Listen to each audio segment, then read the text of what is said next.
motion photography, we can see that the wheel climbs the bump and bounces into the air. Of course, this jolting is passed on to the platform. We can mount a fairly stiff spring underneath the platform to see how it will affect the jolting. Now, let's watch it in slow motion photography.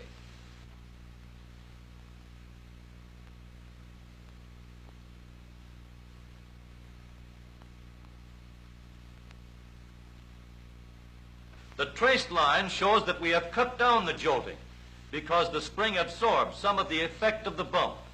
Let's substitute a soft spring for the stiff spring that we have been using.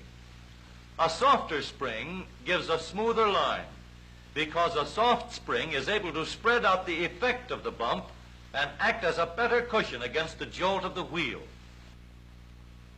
But when there are 4 wheels mounted in 2 sets, front and rear, as in the motor car, the problem is complicated.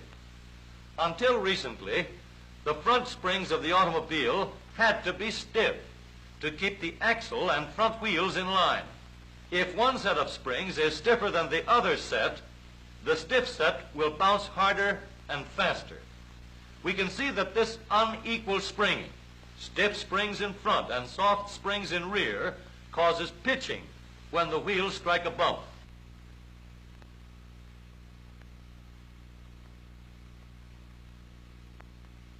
The traced line shows this clearly. The only way to eliminate this unequal springing and make the front springs soft is to give them only one job to perform, the job of absorbing bumps. Suppose we replace the bouncing axle with a rigid, immovable beam. Now the wheels can be fastened to the beam by 2 parallel swinging arms. The wheel is pivoted so that even when the arms are tilted by a jolt or bump, the wheel remains vertical and in perfect alignment. And so now, in place of a stiff spring, we can use a soft spiral spring to absorb the jolts and level out the bumps.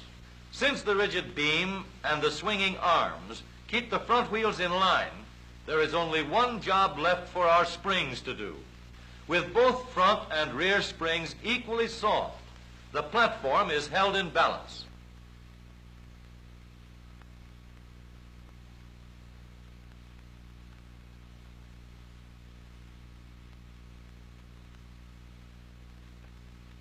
But now that the front and rear springs are soft, we have another problem.